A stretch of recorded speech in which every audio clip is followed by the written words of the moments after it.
2003 मध्ये राज्यभर गाजलेल्या कैलासवासी पवनराजे निंबाळकर हत्याकांड प्रकरणातील सर्व 9 आरोपींची निर्दोष मुक्तता करण्यात आलेली आहे। मुंबईतील विशेष न्यायालयामध्ये आज हा निकाल पार पडला आणि त्यानंतर हा निकाल जाहीर झालेला आहे। मी आता धाराशिव मधील भाजप प्रतिष्ठान भवन या समोर आहे। या ठिकाणी हे सर्व कार्यकर्ते आहेत, आपण त्यांच्याशी बोलण्याचा प्रयत्न करू। आज डॉक्टर पद्मसिंह पाटलांसह 9 आरोपींचा जो आरोप ठेवण्यात आलेला होता, निर्दोष मुक्तता झाली, काय भावना?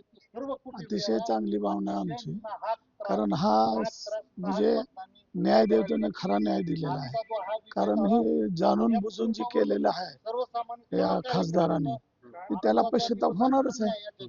कारण परमेश्वराजवळ न्याय आहे, तो भाषणात म्हणत होता वर न्याय आहे म्हणून, पण त्याला खालीच न्याय मिळालेला आहे।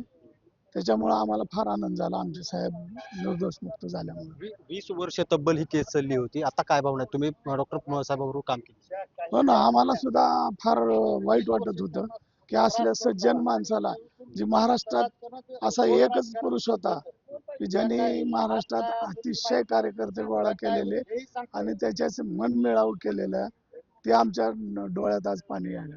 नक्कीच काय भावना आहेत? आज निकाल लागलेला आहे केसचा। यामध्ये एवढंच सांगायचंय मला, सत्य परेशान हो सकता है, पराजित नाही, सत्यमेव जयते।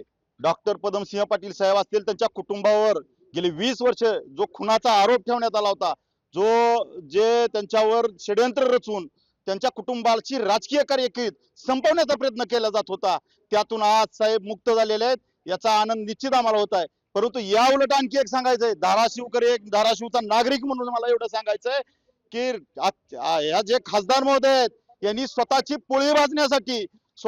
पोळी भाजण्यासाठी स्वतःचं राजकीय करिअर घडवण्यासाठी प्रत्येक वेळी प्रत्येक निवडणुकीमध्ये हा भावनिक मुद्दा दुर्दैवी अंत झालेला आहे राजेसाहेबांचा। त्याच्याबद्दल नक्कीच आम्ही झालेला आहे, आम्हाला आमच्या देखील भावना दाटून येतात राजेसाहेबाबद्दल अंत झाल्याबद्दल। परंतु डॉक्टर पद्मसिंह पाटील साहेबांवर जो घेतला होता, ते अतिशय चुकीचं होता। स्वतःची कारकीर्द, स्वतःचे राजकीय भांडवल करण्यासाठी हा आरोप डॉक्टर पद्मसिंह पाटील साहेबांवर केला होता। नक्की आपण जर पाहिलं तर आता ह्या केसमधून जी आहे ती सर्वांची जे निर्दोष मुक्तता झालेली आणि त्यामुळे आता भाजप प्रतिष्ठान भवन या ठिकाणी जे कार्यकर्ते आहेत त्यांच्याकडून देखील या निर्णयाचं, कोर्टाच्या दिलेल्या निर्णयाचं देखील स्वागत केलं जात आहे। बालाजी सुरवसे, साम टीव्ही, धाराशिव। महाराष्ट्रातील सर्व बातम्यांचे विश्वासार्ह व्यासपीठ, सकाळच्या सर्व सोशल मीडिया प्लॅटफॉर्मला लाईक, फॉलो आणि सबस्क्राईब करा। तसंच सर्व नोटिफिकेशनसाठी बेल आयकॉन प्रेस करायला विसरू नका।